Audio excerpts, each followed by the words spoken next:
But the next one, the next thing is just to introduce our firm. So you're probably wondering, what is Trowbridge? And I like to say Trowbridge is a firm for clients who can't sit still. We tend to do international tax issues, cross-border tax issues, Americans in Canada, Canadians in the US. We also do UK taxation. So it's Americans anywhere in the world, Canadians leaving and anywhere in the world and coming back, having offshore companies, offshore trusts, offshore estates, offshore investments. So it's US, Canadian, and UK taxation issues with regard to anything that's sort of international flavor. But obviously, US, Canadian is the bulk of our expertise. That's the bulk of our clients. So in the past, this presentation has sort of been I would say a cross-border 101 session on the basics of Canada, US personal taxation. And we have that here as well. But I thought this year I introduced a little bit, a new feature to our presentation, which is traps and opportunities that we often see in cross-border situations.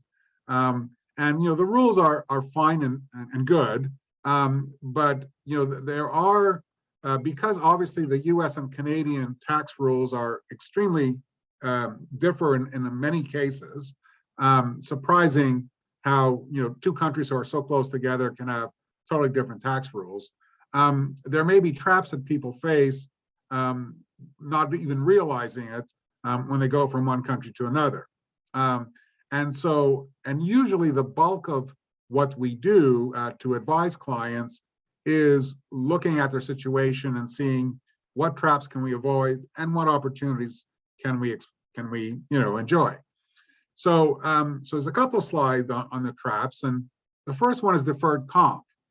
If you're a Canadian going down to the US, you might be part of a US deferred comp plan, and you might come back to Canada still participating in that deferred comp plan, and all of a sudden Canada doesn't treat it as favorably as the US does. Or vice versa, you come up to Canada and you start participating in a Canadian plan, you come down to the US and you then find out, the US rules on deferred comp could create penalties for participating in a plan that doesn't correspond to the local laws. So you may have heard these terms. Canada has the SDA rules. They stand for Salary Deferral Arrangement. The US has Section 49A, dealing with deferred comp. And again, those rules are very different. US companies often grant RSAs, restricted stock awards, which you won't see in Canada because usually the tax consequences are not as favorable on RSAs in Canada than they are in the US. So Canada would usually tend to grant RSUs. But there's restricted limitations on what type of RSUs you would grant in Canada, which US doesn't follow. So that's where you might have some mismatch. Stock options. US has special rules for incentive stock options, ISOs. Canada doesn't have the same rules, but has sort of similar qualified type options.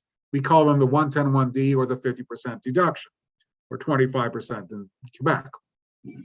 So whenever you're participating in a deferred comp plan and you're living in one country, working for another company in another country, that's always something to think about.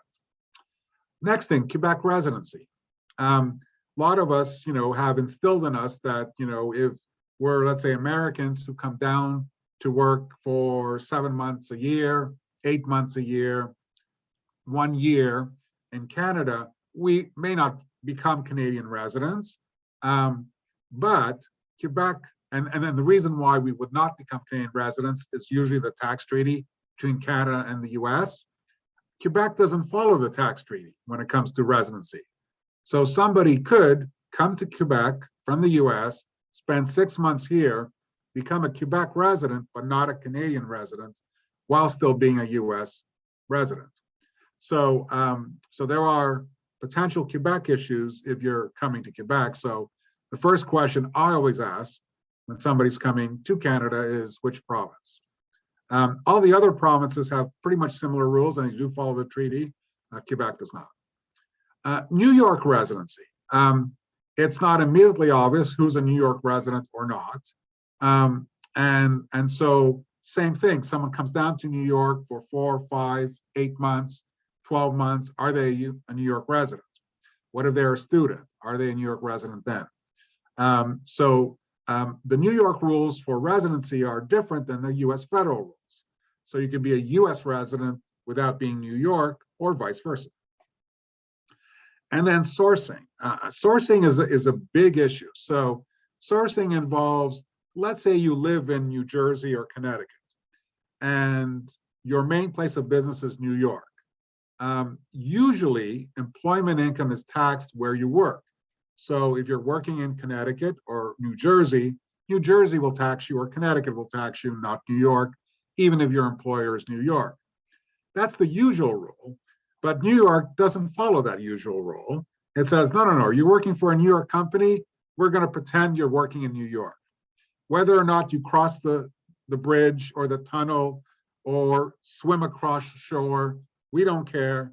You know, you might be living in Hoboken, but you're calling into a New York office, we're going to treat it as New York source.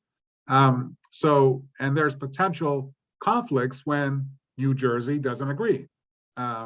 So that's also a big trap that people face when they're going into New York. Okay, sale of Canadian principal residence. The Canadians in this call know that you can sell your principal residence for trillions of dollars of gains and not pay a single Canadian tax.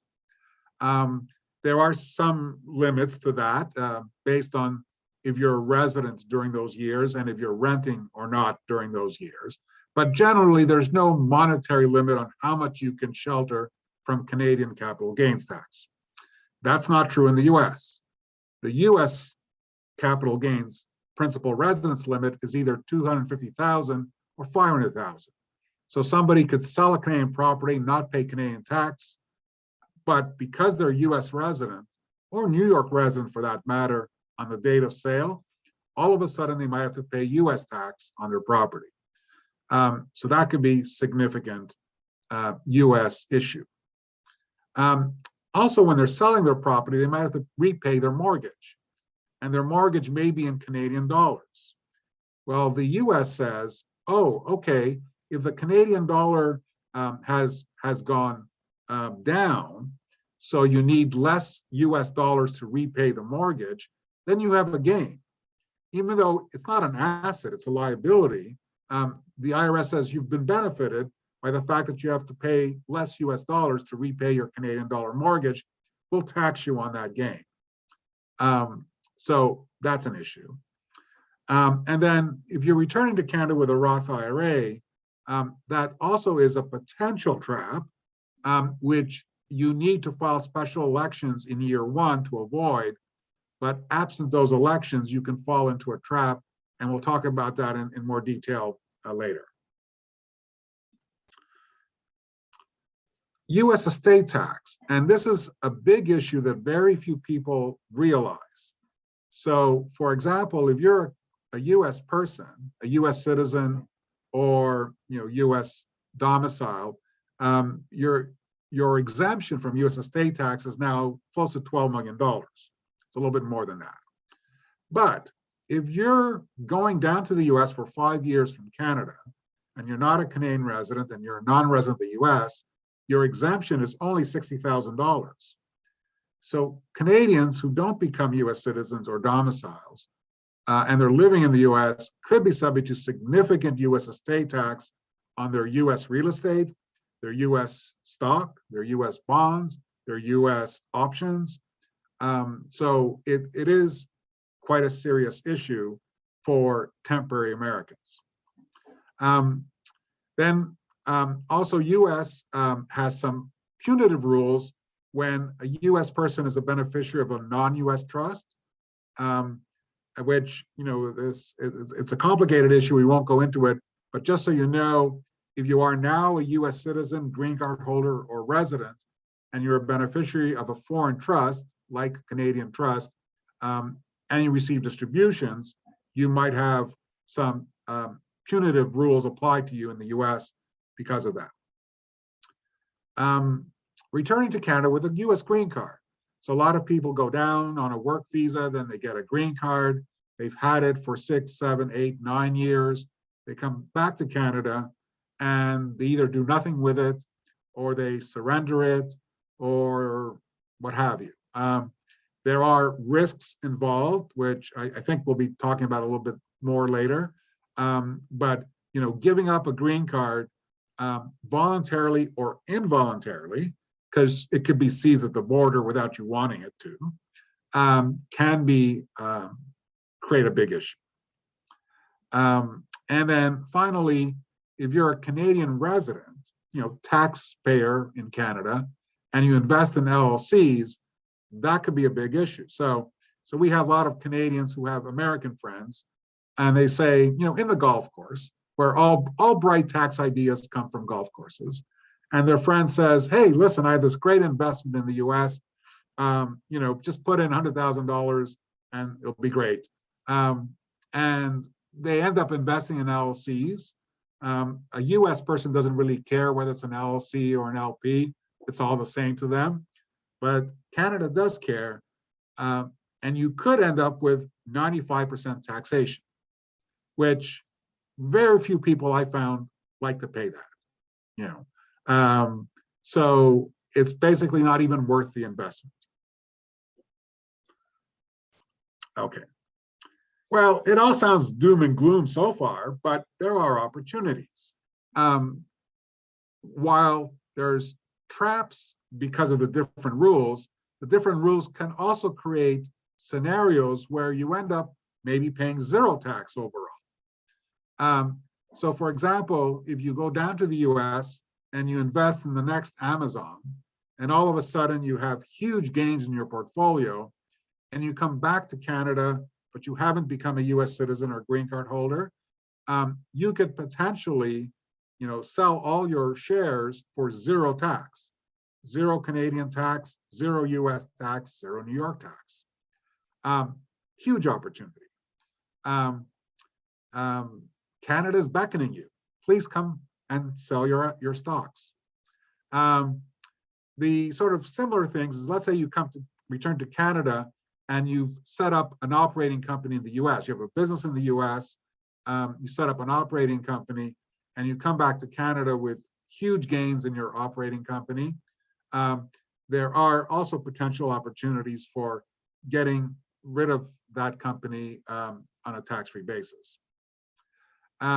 Also, let's say you go down to Canada and you exercise your ISO options, but you don't sell the shares until after you come back to Canada. And then you could also potentially have zero tax, Canadian, US, New York, on selling your shares that you got through ISOs. So there's a theme here. Basically, the theme is, there are opportunities for Canadians who are not US citizens who go down to the US for a certain amount of time, they come back and they realize on what they've accrued after they come back to Canada. So besides the brilliant winters, there are some advantages to coming back to Canada. What if you have a 401k or an IRA? So there are some opportunities for transferring it to an RSP, which you may or may not want to do. A lot of times people do it for securities law issues because their US broker doesn't want them to keep the 401k or the IRAs while they're in the US. So there are tax rules to doing that efficiently or not efficiently. And then finally, we have what we call granny trusts. Granny is for grandmother. That's not an official name. You won't open up the Income Tax Act. It says the word granny in it. I know I've searched, doesn't say it. But people, us tax advisors in the profession have been calling it granny trust forever. And it's basically, let's say you have a grandmother, grandfather, uncle, whatever in China who wants to set up a trust offshore for grandchildren who've come to Canada. He or she can gift them the assets to the child, but when the child invests, there's tax on the investment income. So instead, they could put the money in an offshore trust and have the income distributed to the Canadian beneficiary free of Canadian tax. So that's the special planning involved, we call granny trust. So again, a lot of opportunities here as well. Okay, so this is now we're back to our basic presentation. So the things that we always think about when someone's moving countries is, well, what is your residency status? Are you going to cease to be resident of Canada or not? And that could have big tax savings if you cease to be a resident. For example, Canada top rate in Ontario or Quebec is close to 54%. If you're in Florida, you might be paying for the same amount of income, you might be paying 25, 30% tax. If you're in New York State and city resident, well, maybe the difference is not that big. They're high taxes.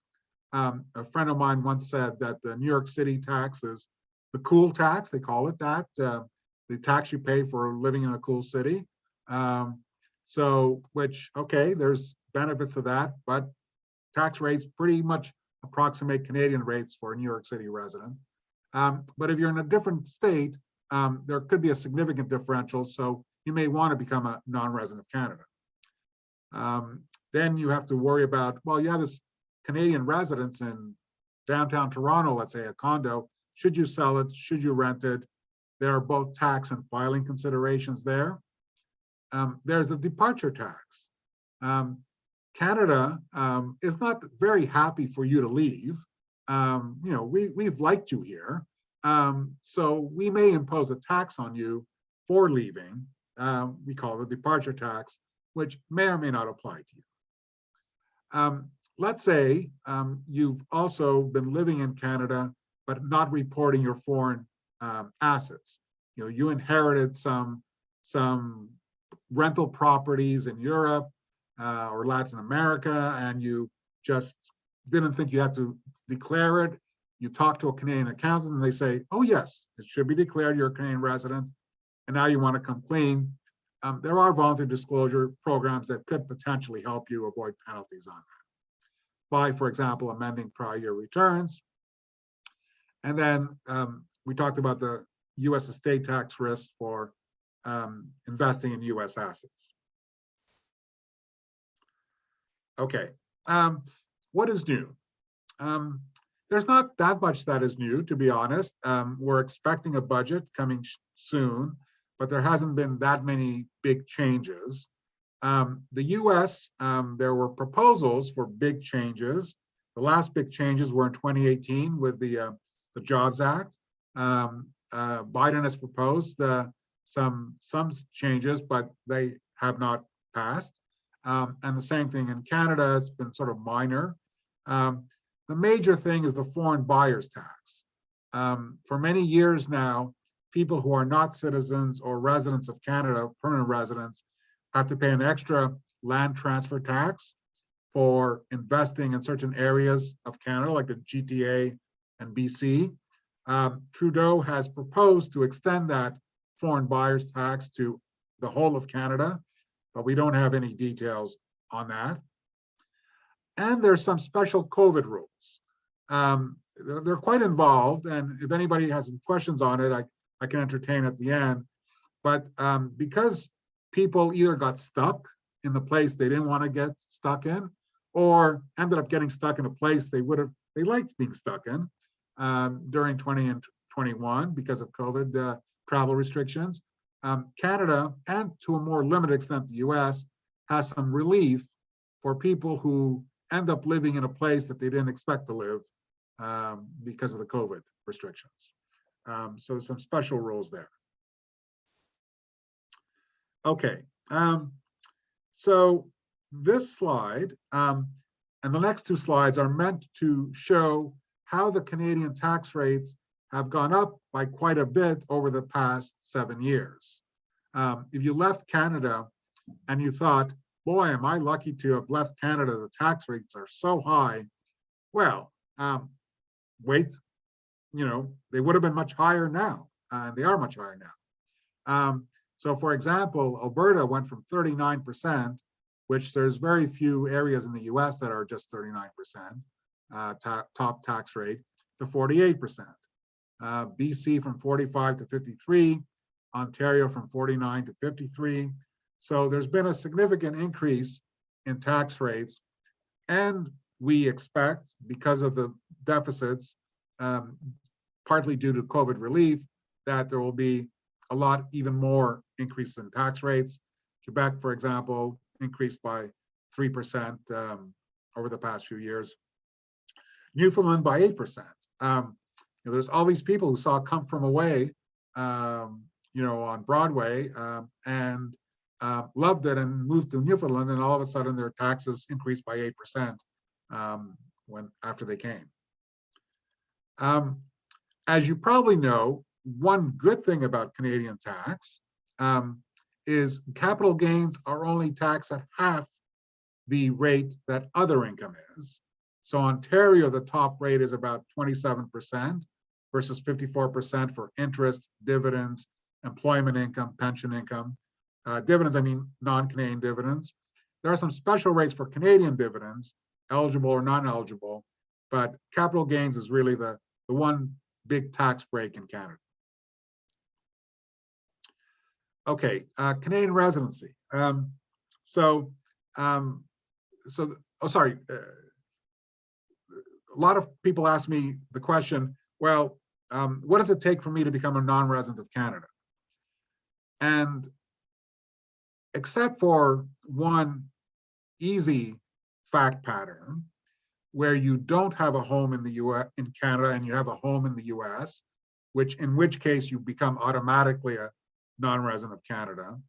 If you keep a home in Canada, it's not that clear cut whether or not you become a resident or non-resident, because it's a question of your intentions, of your ties, your facts and circumstances, and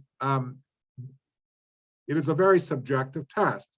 Different people can come to different conclusions as to whether you've become a non-resident or not.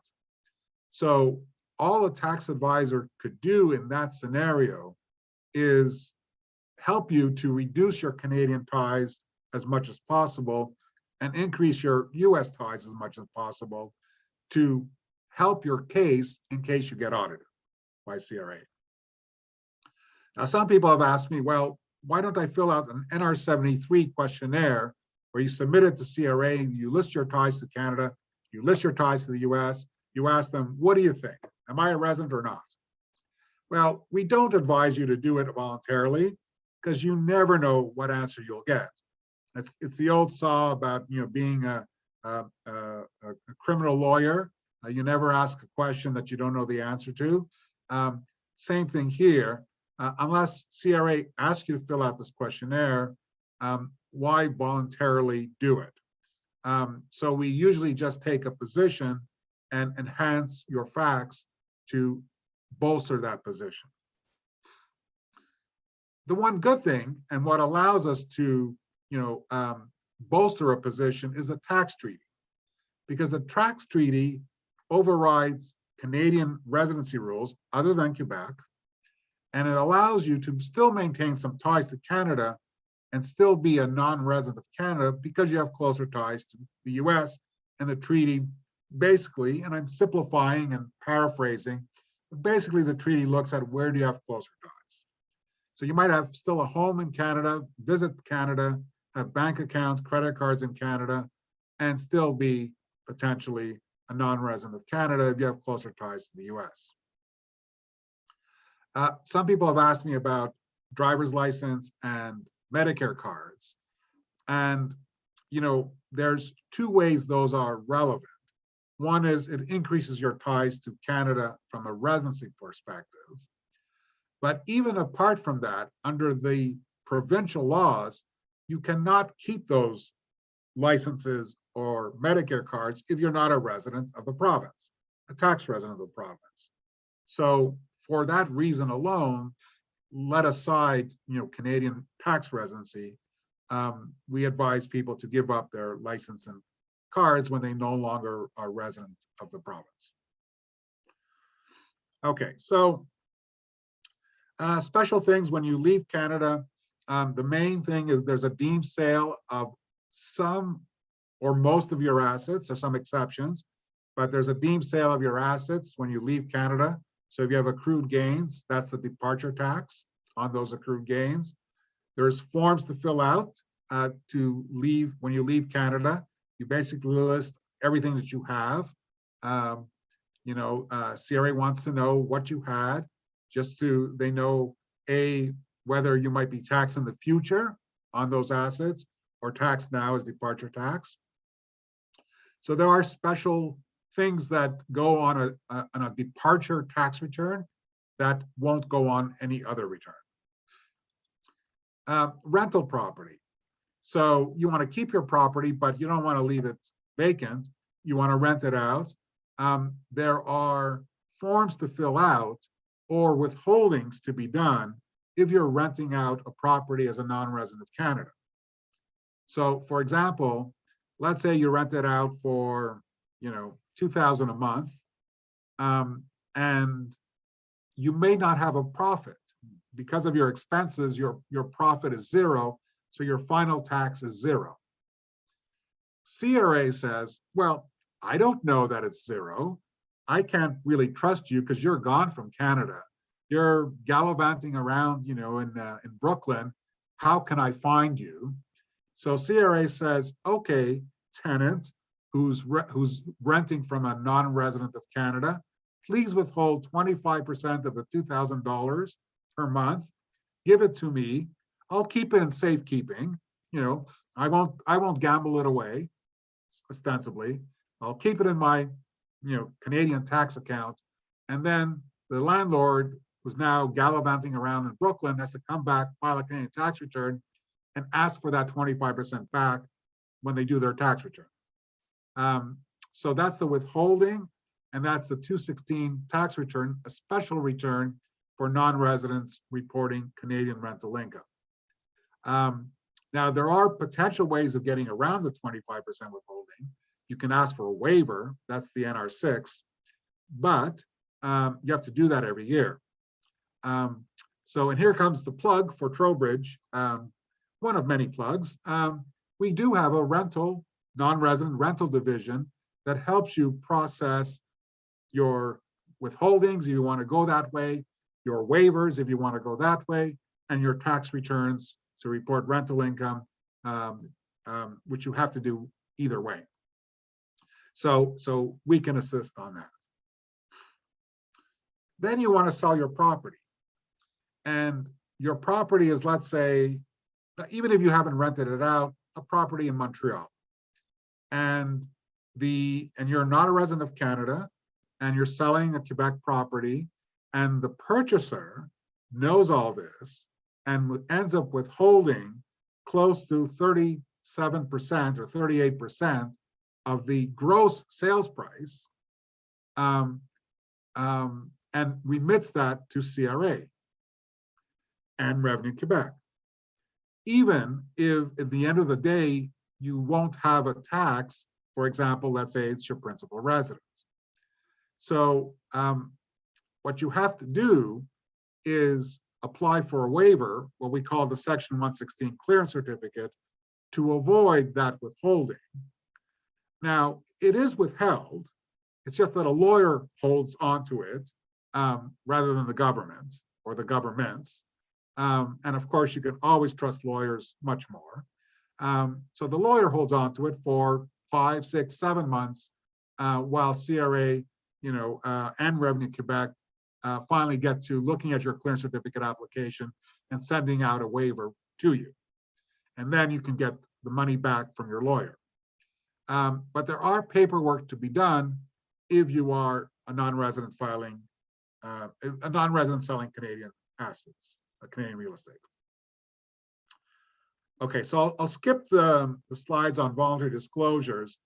One thing I would say is that voluntary disclosures used to be much simpler and more automatic in the old days. It's been about 5 years or so where CRA made them much more difficult and introduced an element of discretion. To a certain extent, it's up to CRA to decide whether to give you relief from penalties for not filing. CRA has to decide whether you are worthy of relief. And there's some guidelines to help them decide whether you're a worthy person.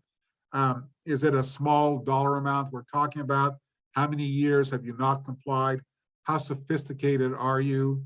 And obviously, the higher the amount, the more years of non-compliance, and the more sophisticated you are, the less likely CRA will take pity on you and give you relief.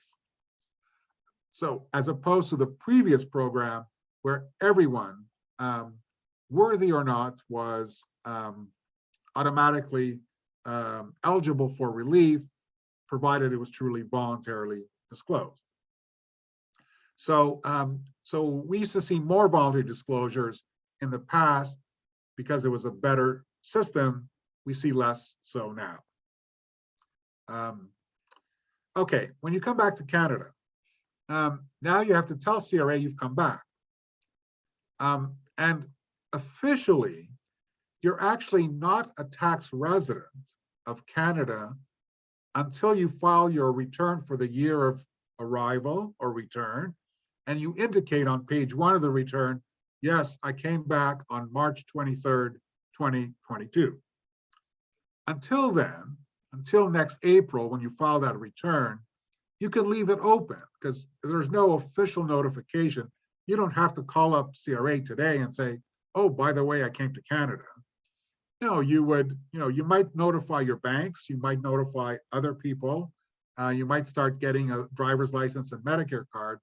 But as far as tax is concerned, it only becomes official notification on your return, which you file next April, which means because your intentions may change, it's open until you actually file the return as to which date you're actually become a resident of Canada again. Once you do, you're now taxable on worldwide income, and you have to disclose your worldwide assets. There's some tax planning to be done. There's the timing of what bonuses you might get from the US is very important. So it's important to do a lot of this planning before you come to Canada. Oftentimes it's too late to do it after you've come to Canada. There's also a deemed purchase at the value of the assets at the date you come to Canada. So Canada won't tax gains accrued before you came to Canada. RSPs. RSPs could be transferred to an IRAs, or could be left in or could be transferred to an RSPs. Sorry, the other way around. 401ks could be transferred to an IRA, or it could be transferred to RSPs in certain cases. The other way doesn't work. RSPs can't be transferred to a US plan. So it really only works one way. And even that one way, i.e. US to Canada, is only in certain scenarios, not all scenarios. So you would need advice before you think of transferring an IRA or 401k to an RSP before you do that. TFSAs, the main thing about TFSAs is you should not contribute as a non-resident of Canada. And then for a Roth IRA, it's quite important. Somebody, one of the questions that was asked was, if I come back to Canada with a Roth IRA, what happens? So the treaty does provide some protection against Canadian tax on Roth IRAs, whether that's income in a Roth IRA or withdrawals from a Roth IRA, but only if you have not made contributions as a resident of Canada, and only if you file an election in the first year of Canadian residency to tell CRA, oh, by the way, I have a Roth IRA. If you've made contributions as a resident of Canada, or if you have not filed the first year election, then the Roth IRA is treated as a normal account, and you're subject to Canadian tax on income and potentially withdrawals too. Withdrawals is slightly a little bit more nuanced, but you're going to be taxed on some portion of the withdrawals and on income earned within the Roth IRA. So it is important to know these rules when you're coming back to Canada with a Roth IRA. Okay, the US. So these are the basic rules that the US looks at when it comes to people coming in and out of the US. The first one is residency. Unlike Canada, which is very subjective, do you have close enough ties to Canada? The US has a very objective test. How many days you spend in the US? Do you spend 5 days in the US, 120, 124, 183? And there's a formula that allows you to determine whether or not you are a resident of the US based on your US days. Personal work doesn't matter why. And 1 minute is enough to be 1 day. If you fly into the US at 11:59 p.m., that's 1 day. Or fly out at 12:01 a.m., that's 1 day. Now, of course, if you're a US citizen or green card holder, you're a resident regardless of how many days you spend in the US. So these are rules for non-citizens, non-green card holders. And if you're a US resident, you have to pay tax on worldwide income. And sometimes even more importantly, you have to disclose to the IRS what non-US accounts, pensions, corporations, trusts you have an interest in. And oftentimes the penalty for not disclosing those forms is much more than the actual tax.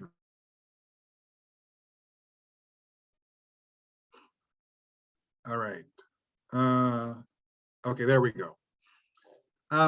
In year one, you may not automatically become a resident in year one because you don't have enough days in the US in year one, or you may only be a part-year resident. There are some elections that allow you to pretend that you're resident for the full year. And usually you would only do those elections if you want to file a joint return with your married spouse. I stress married. Unlike Canada that recognizes common law, the US tax does not. So it's legally married. Could be same sex, but has to be legally married. And so you may or may not want to file these elections to have a married filing joint return, which usually has better tax rates in the US, not always, but usually. So that's a decision you have to make whenever you're filing your first year tax return. What about the states? Well, for the most part, states have similar rules as to what is income or not. But where they differ is residency. New York State, for example, has a 184-day rule and an 11th month rule. So if you have a place of abode for at least 11 months and you're spending more than 183 days in New York State, then you are very likely a New York State resident, regardless of whether you're a US resident or not. And also, if that's in New York City, you're also a New York City resident, taxable, subject to New York City tax on all of your income worldwide. Other states have sometimes similar rules, and the tax rates differ, as you know. New York and California are one of the highest tax rates. There's some states that impose zero taxes, like Florida, Nevada, Washington, Tennessee on employment income. I forget now, Texas.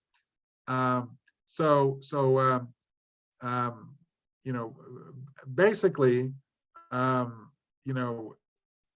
where you're resident can have a significant impact as to what your tax rates are. Okay, so 2022, these are the tax rates, and you can see the tax bracket to get to the top rate is much higher if you're a joint return than if you're a single person or filing separately. So that's partly how the tax rates differ based on what you're filing. In the old days, before 2018, we can claim a full deduction on the federal return for your New York City and state taxes. So for some reason, the administration in 2018 didn't like people who were paying a lot of taxes to California and New York and said, tough, we will limit your deduction for state and property taxes to $10,000. Whether you pay $9,000 or $200,000 in state and property taxes, you're capped at $10,000. So there's been proposals to repeal that or partially repeal that cap, but for now, that's another penalty you pay for being in a state with high taxes. You can't get much of a deduction for those taxes on your federal return. Here's some more tax rates. One thing that's interesting is gift taxes. We're not going to be talking a lot about gift taxes, but if you make a gift, you have to usually disclose that to the IRS. But they allow you $16,000 per year per donee to make gifts to without disclosing it. And the exemption, if you're a U.S. citizen or domicile, is $12 million, but only $60,000 if you're neither. Here's some deadlines for this year. The deadline usually falls on the 15th, unless the 15th is a holiday or a weekend, in which case it's the next business day. Sale of home. As we said, the home, which can be Canadian home, doesn't have to be US home. You can claim a capital gains exemption if it's your main home for 2 of the last 5 years, but your exemption is limited to only $500,000 of gains if you're filing a joint return, or $250,000 if you're not. So you could get a $2 million gain in Canada, fully exempt under Canadian rules, but taxable under US rules. So something to watch out for. Okay, and then just like Canada has some advanced withholdings on non-residents selling property, US also has, and I just noticed there's a typo here. That should be sale of US property by US non-residents is subject to with 15% withholding tax. It's called the FERPTA tax, and that should be on non-residents. Okay, if you're a US person, you have to disclose your foreign accounts, and there's the FBAR, but also there's a form called the 8938 to disclose your foreign accounts as well. RSPs, they're not taxable, except in states that don't follow the treaty. Luckily, New York follows the treaty, so you don't report RSP income on a New York return, but California does not. California says, I don't care what the US signed with other countries, we will tax income earned in an RSP if you're a resident of California. So again, you might hear, oh yeah, RSPs are tax-free in the US, if they're not withdrawn. Yes, federally, maybe yes, state, maybe no. Mutual funds.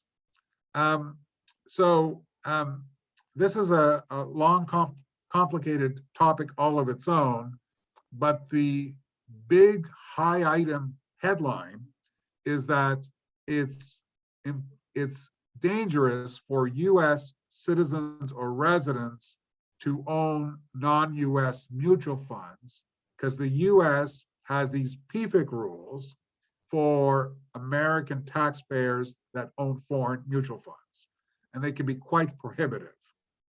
So the general advice we give people who move to the US or who are US citizens living in Canada or elsewhere is not to invest in foreign mutual funds.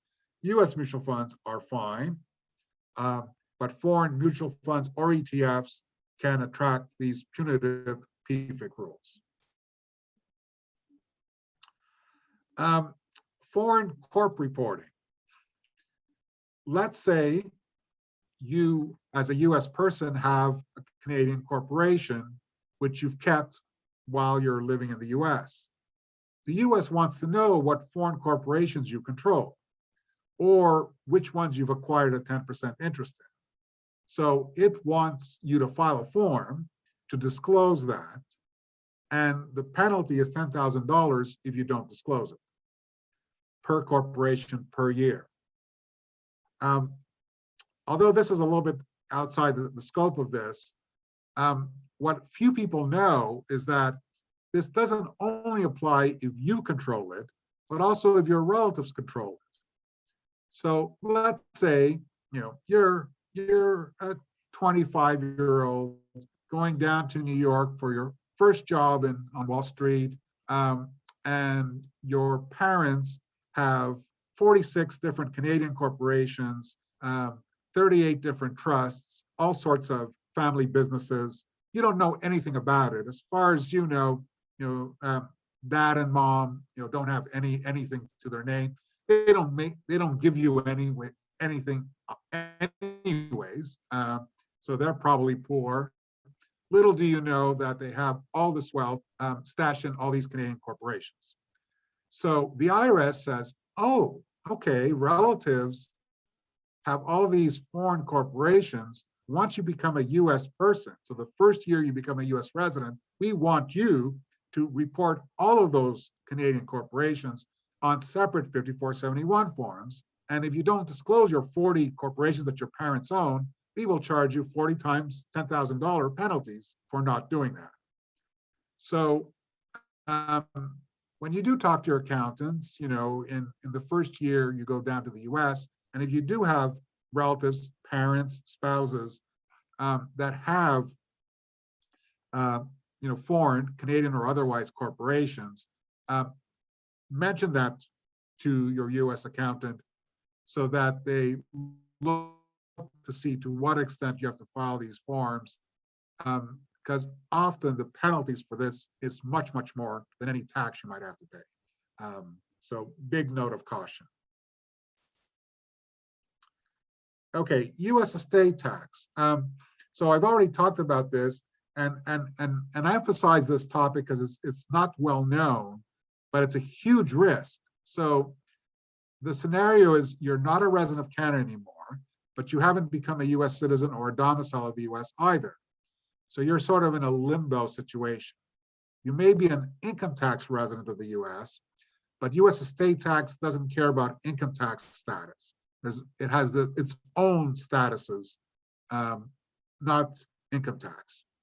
So you're a limbo person, and you have a condo in Staten Island. You have stocks of your employer and other US companies. You have bonds, treasury bonds, other bonds, corporate bonds of the US company. You have options of your employer, and you pass away in this limbo status. All of a sudden, your estate will now have to pay a tax of between 18 and 40% on the value of the assets, of the US assets. And you say, wait a minute, I heard it's $12 million exemption. No, that's only for US citizens or domiciles.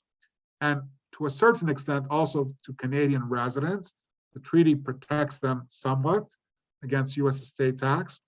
But for everybody else, there's no protection other than $60,000. Now, I've been looking for a New York flat that's worth less than $60,000. If anybody knows of one, please tell me. I'm dying to buy one. But it's almost impossible for somebody living in the US, for a US employer that has employer stocks and certainly has US real estate to not be subject to this potentially high estate tax should they pass away while in this limbo status of between the US and Canada. So how do you avoid that? Well, sell your US assets is one way. Another way is become a US citizen or domicile. Another way is become a Canadian resident and get some treaty protection. But it's something you need to, get advice on. So now we're almost at the end, the presentation, departure issues. So you've had a great time in the US, you've been there for 10 years, you've had, great business opportunities, met great friends, saw great shows, became a Rangers fan, and you tore up your Maple Leaf jerseys and become a Rangers fan, or an Islanders or a Devils fan. And then you, of course, not a Giants or a Jets fan. I wouldn't understand that. But then you come back to Canada or somewhere else, and you now have to think about, well, I have this US citizenship I don't need anymore, or I have this green card I don't need anymore. Should I give it up? And the answer to that is maybe, but watch out. Because if you have more than $2 million when you give up a long-term green card or US citizenship, there's a series of penalties that you or your beneficiaries, your heirs, might face if you are what I call a bad expatriator. So the IRS does not like bad expatriators, which are people who have more than $2 million of net worth when they give up their status. And there could be a series of penalties either right away or later on that you could be facing for giving up your status. Moral of the story, if you are one of these people or about to become one of these people, or may become one of these people, shortly, good to get some advice on how to avoid these expatriation penalties. And that's basically our presentation. What do we do? Well, we do anything that's really Canadian, US related. So if you're going to leave or come to a country, we can talk to you. If you're going to need returns to be prepared for the year you leave or the year you come back, we can do those returns. We do personal, trust, gift, estate returns. We also do federal and state income tax returns. We also do corporate returns, Canadian and US corporate returns. I'm more in the personal and trust side. I have colleagues that do US and Canadian corporate returns. We also assist on payroll. We haven't talked about payroll, but whenever somebody is moving around multiple countries, employer has to worry about what payroll to withhold, what Social Security taxes to withhold. That's always a big preliminary issue to deal with. So we can help you or your companies deal with that. If you're renting out Canadian apartments or houses as a non-resident, we can help you on that. And if you're planning to come back to Canada, we could warn you about the traps and present the opportunities to you. So in conclusion, tax is hard, but tax is fun. And tax is important because it costs, but it also doesn't have to necessarily cost. So with the right advice, it could be relatively painless, not completely painless, but relatively painless. All right. So at this stage, I don't know, Anik, if you want me to go through the questions that people have asked already, or there's new questions. I think it would be a good idea, Peter, if you can start with that. And I'm looking, I don't know if you can see the box, the Q&A. We have several questions even in the chat box too. So if you can start with the question we received over the past few days, and then we'll start to answer the other one. Okay. So I have about 5 questions. So the first one is, I plan to move back and retire in Canada. Will I be taxed on my Roth withdrawals that are already taxed in the US? So the answer there is if you file the first year election, you won't be taxed on the Roth withdrawals. The treaty will protect you. But if you don't file that first year election when you come back to Canada, part of the withdrawals could be very well taxed. So very important to file the right paperwork in the first year you're back.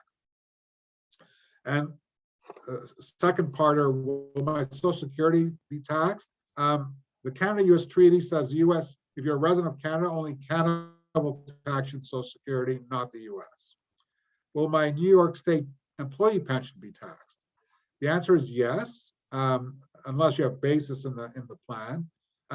US will likely tax a portion of it, let's say 15%, and the rest will be taxed in Canada.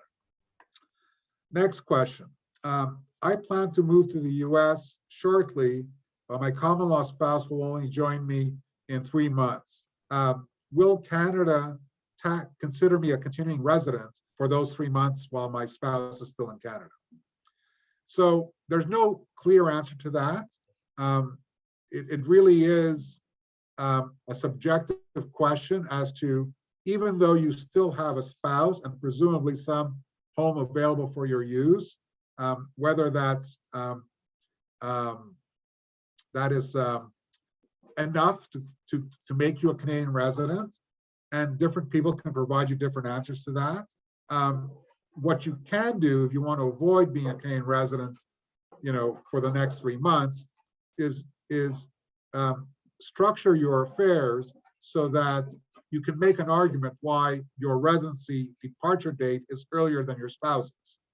So you give up your license, you give up your Medicare cards, you create bank accounts, brokerage accounts in the US, you form or you join organizations, social clubs, athletic clubs, religious clubs, and so forth, just to bolster the argument that even though you have some continuing ties to Canada, you're not a resident anymore.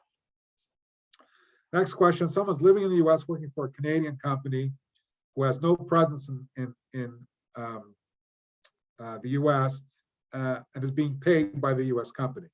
Are you taxable in CRA or IRS? Well, so tax base is based on where you're resident. So if you're living in the US, you're going to be US resident or citizen and not a Canadian resident, even if you're working for a Canadian company. And as a non-resident, you're only taxed in the country of non-residency if you're working there, you have work days there.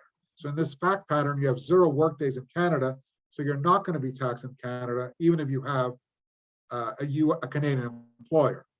But if you have some work days in Canada, let's say 10% of your work days in Canada, then maybe, very well, 10% of your comp will be subject to Canadian tax, and all of it will be subject to US tax because you're a US citizen or resident.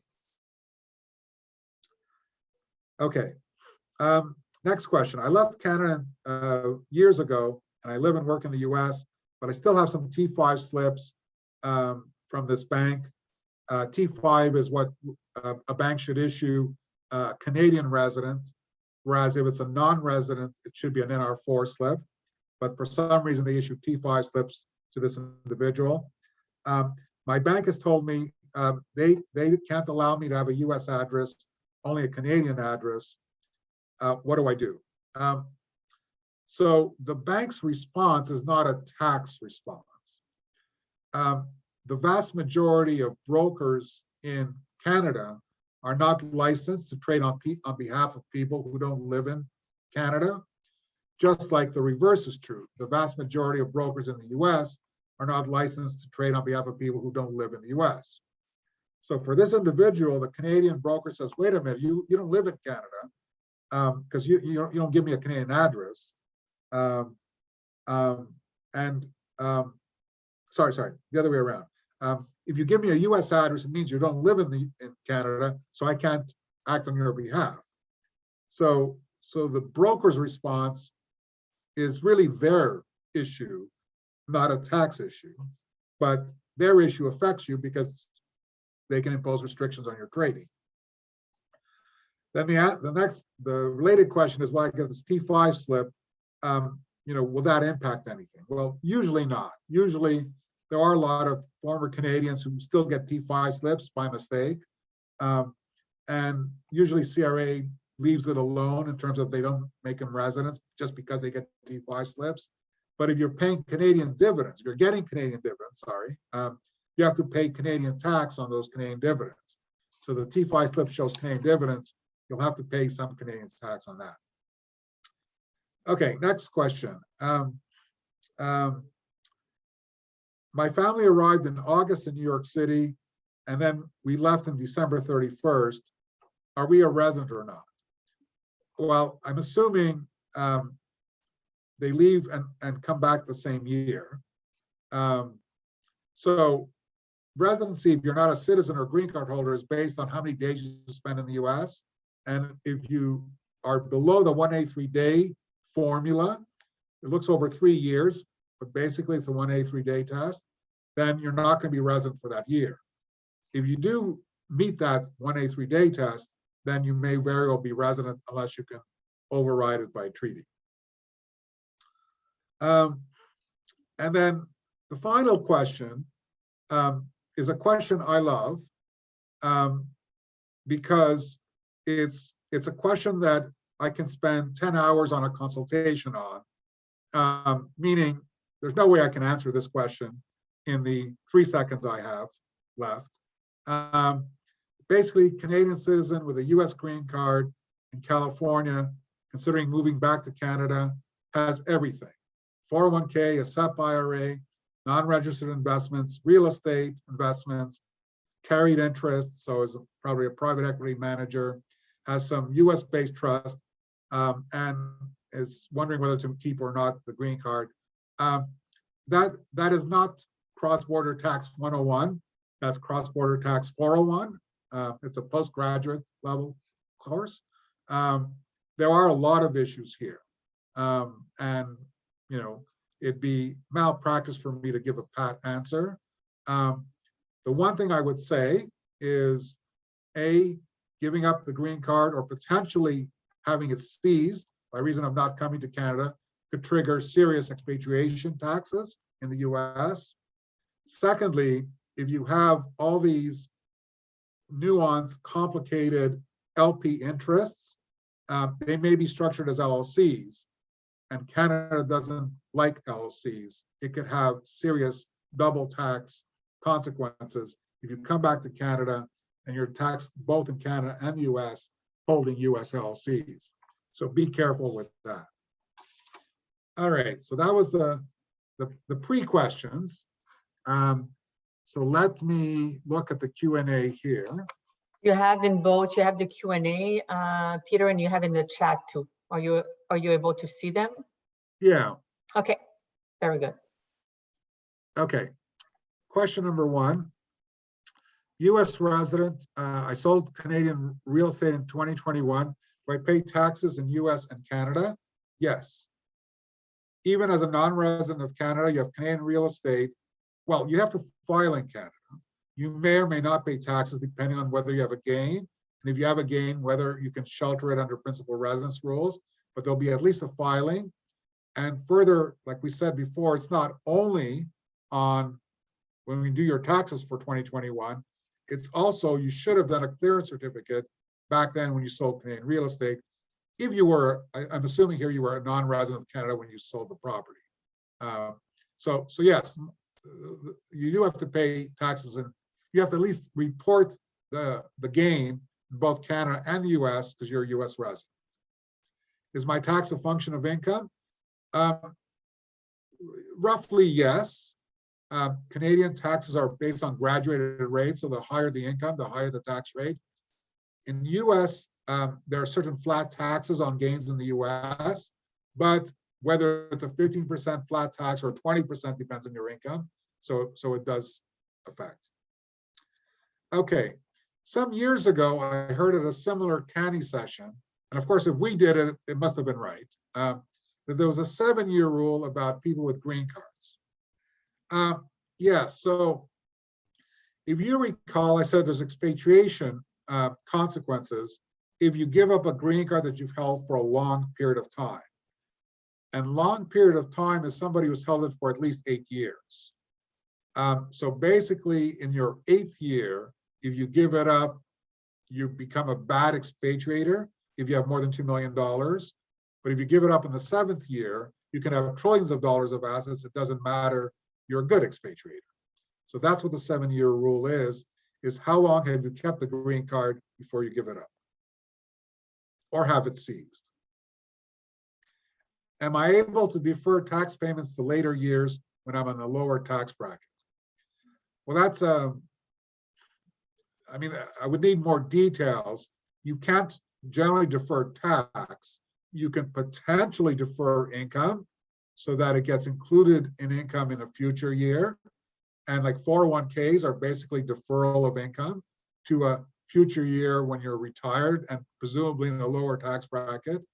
But there are restrictions on how much you can defer or how you can defer. So you have to make sure you don't violate those restrictions. Social Security benefits. If one is employed in a US company for less than 10 years, how to ensure that I'll be included in the Canadian benefits? And if it's 10 years or more, is it automatically paid by US Social Security? So there's 2 separate questions here. The first one is, you need 40 quarters of contributions to be eligible to collect any US Social Security. But the agreement between Canada and the US says, in order to reach that 40 quarters, the US will allow you to count CPP contributions in Canada in counting those 40 quarters. So if you have 38 quarters in the US and then a whole bunch of quarters in Canada, the US will pretend that you had 40 quarters in the US to meet the threshold test for collecting US Social Security.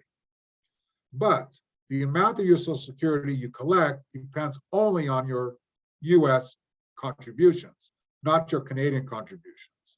So yes, you might theoretically, if you had 1 quarter US, 39 quarters in Canada, you could theoretically get some US Social Security when you retire. It'll be very small because it'll be based on just 1 quarter of contributions. What's the US tax implications for long-term US residents who have retirement income, RSPs, old age security, and so forth? So if you're still a US resident when you retire, you're taxable on worldwide income. And that would include old age security and CPP that you collect. You're going to be exempt under the treaty from Canadian tax on old age security and CPP, but you're taxable in the US. RSPs, if you withdraw from your RSPs as a non-resident of Canada, you're subject to a 25% Canadian tax on RSP withdrawals by a non-resident. In the US, it's a little more complicated. A portion of the RSP will be taxable, a portion not. Basically, your contributions will not be taxed, but income earned will be taxed. Do Canadian citizens have to return to Canada every certain amount of time to avoid losing citizenship? No. The beauty of being a citizen is you can live anywhere in the universe without losing your citizenship. And that's true for Canadian citizens, as it is true for US citizens. You could be a Canadian citizen and never have stepped foot in Canadian soil, and be a US citizen and never having stepped foot in US soil. And in fact, there's a lot of people in Canada who are accidental Americans who don't even know they're Americans by virtue of their parents, even though they've never stepped foot a single day on US soil. So citizenship, you don't lose unless very rare circumstances. And if you do fall under one of these circumstances, you probably don't want to reveal it to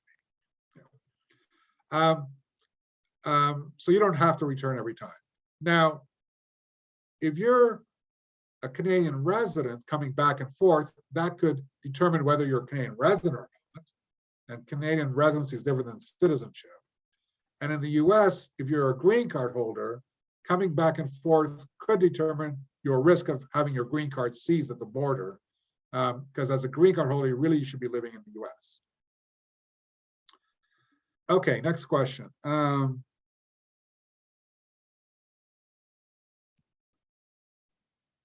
Okay, living in New York, moved back to Canada in August, spent 2 months um, in Canada working while keeping primary residence in Canada. Does time spent in Canada in February and March 2021 count as time spent in Canada for tax purposes?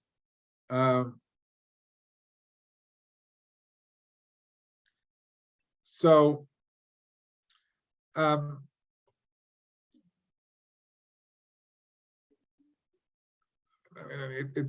it's hard to answer that because it depends on a whole bunch of factors, but high level, I assume you're not a US citizen or green card holder, and therefore your US residency is based on your days in the US.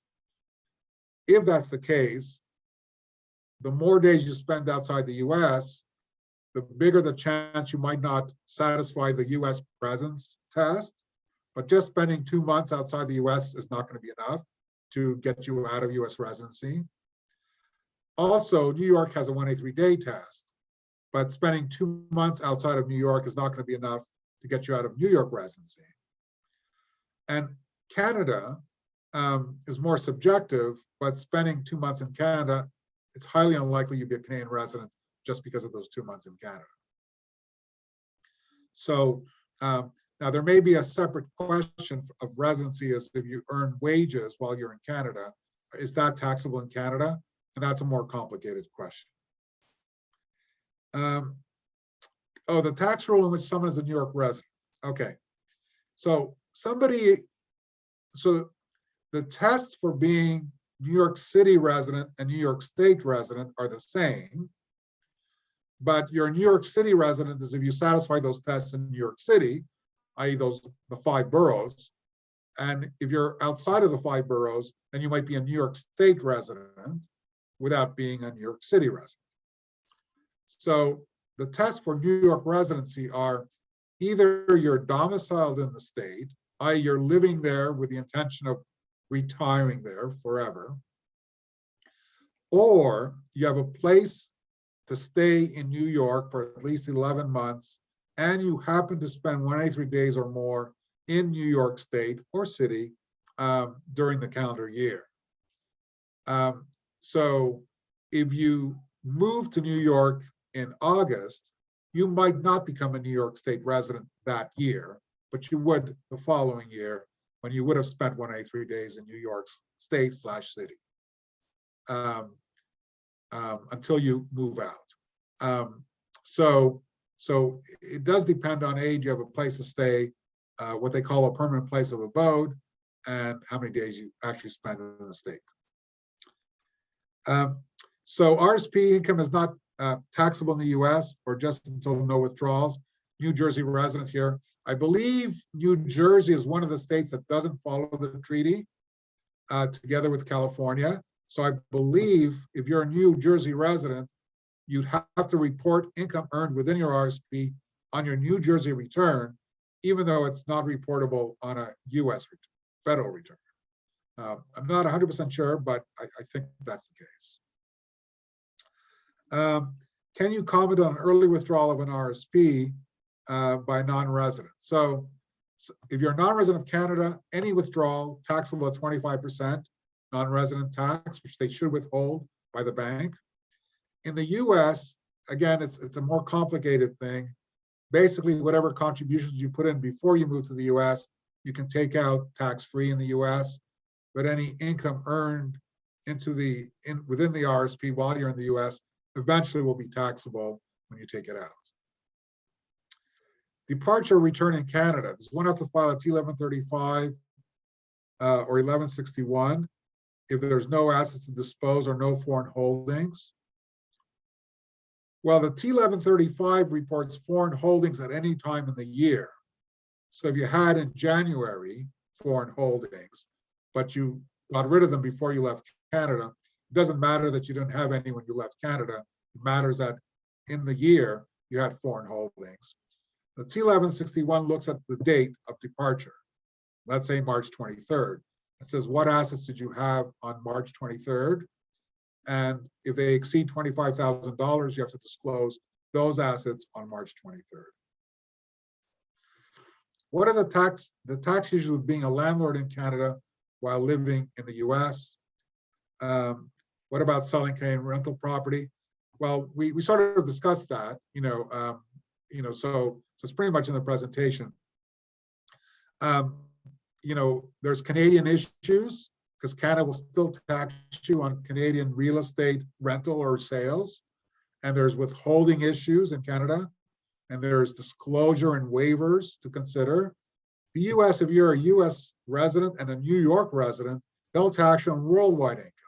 So whether you earn rental income or capital gains in Canada, New York, Paris, Tanzania, Hong Kong, wherever in the world, doesn't matter. You have to report all your income, rental income and capital gains, and you'll likely not qualify for a principal residence exemption if it's not your main home.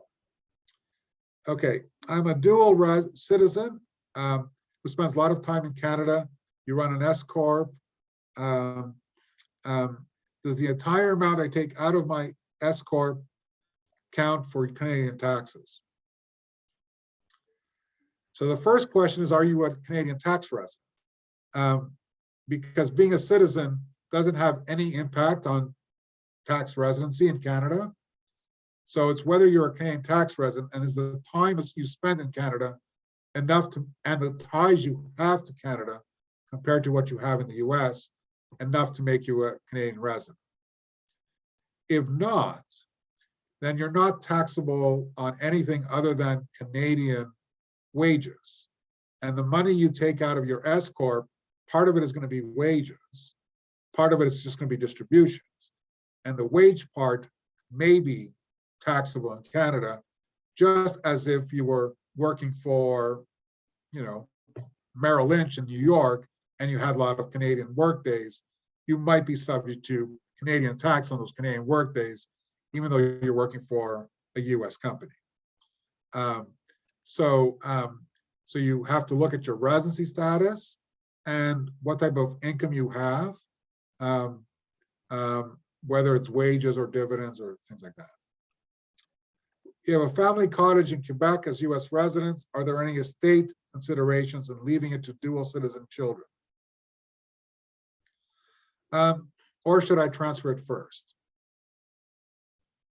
So one of the traps, which I did mention, is making gifts.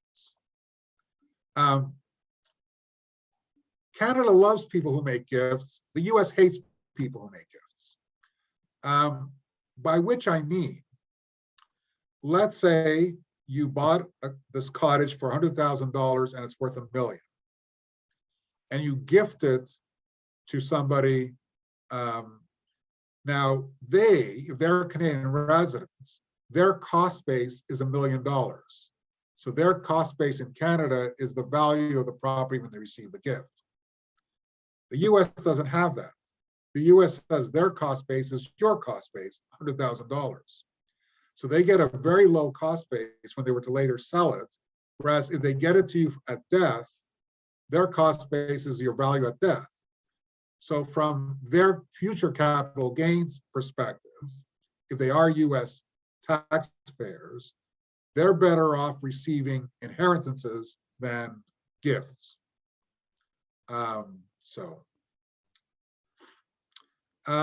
What's my email?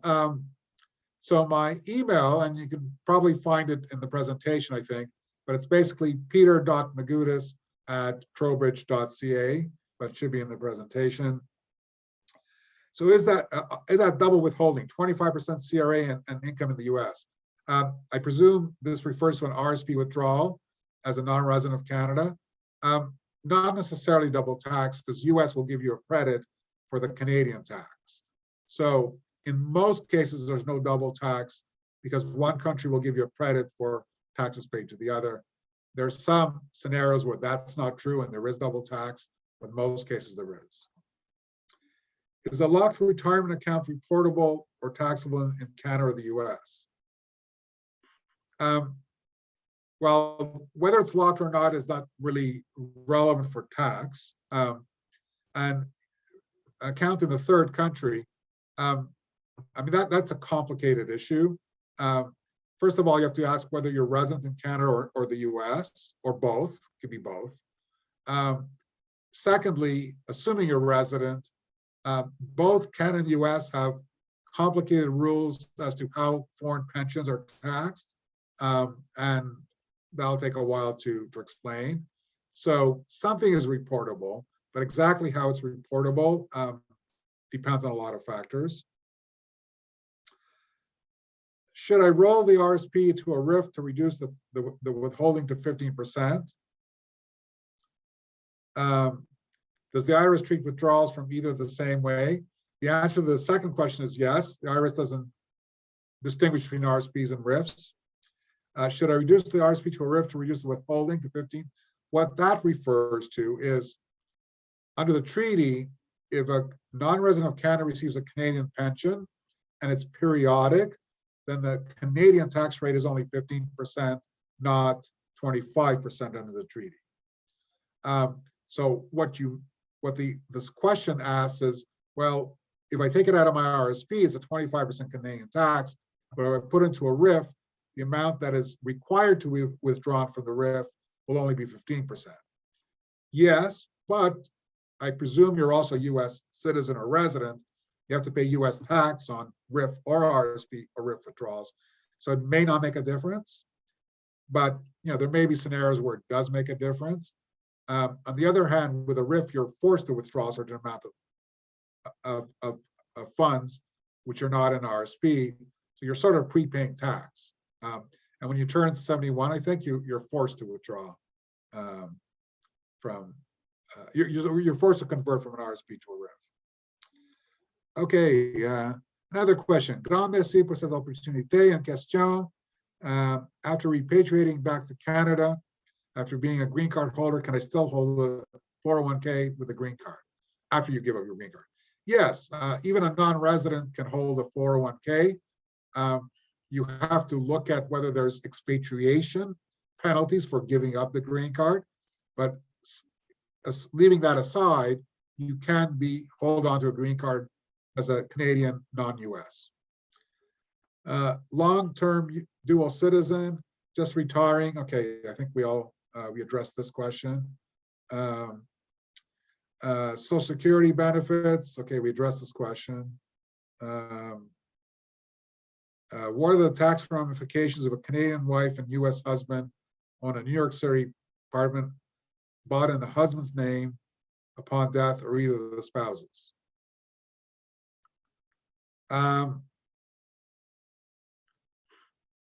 Well, there's both income tax on the sale, but here the question is death.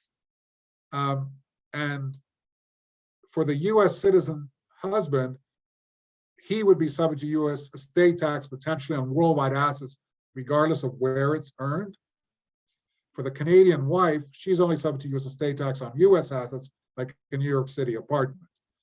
But both will have an exemption. So how the exemptions work, that's a complicated issue. It's hard to answer. There's so many different scenarios. Okay. I'm a US resident and want to help my mom with a down payment to a condo in Canada. Property would be in her name. Any tax issues? The biggest issue you have is US gift tax. So whenever a US citizen or domicile of the US makes a gift of cash in excess of $16,000, they have to report that gift on a US gift tax return. So you have to think about gift tax implications. Can you help a Canadian with a green card get US citizenship? No, you need an immigration lawyer to do that. We only provide tax advice. We can refer you to an immigration lawyer that we work with a lot, but ourselves, we cannot do any legal work such as immigration. I'm a Canadian citizen and US green card holder. Sounds like there's no tax benefits to becoming a dual citizen. Is that right? Maybe, maybe not. One of the benefits of being a US citizen instead of a green card holder is there's no risk of your US citizenship being seized and therefore the penalties applying for losing status as there is with a green card.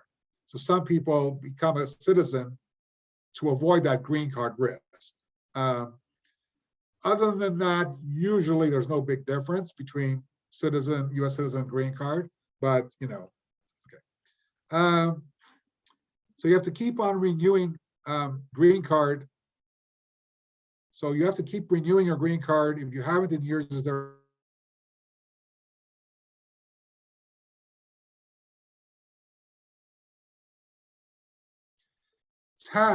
for tax purposes, you're always viewed as a green card holder for tax purposes unless you actually surrender it. Just because you haven't renewed it doesn't mean you've given up your status for tax purposes. The card is just renewing the card. Your status is still the same. Okay, I think that's it. So, yeah. We already passed the time. So, and like always, you're always there to answer all of the questions and always putting more time. I'm always amazed of all the amazing expertise that you have. I want to thank you very much for this evening. And I really hope that next year we're going to be able to do it kind of maybe hybrid or even in the Canadian consulate.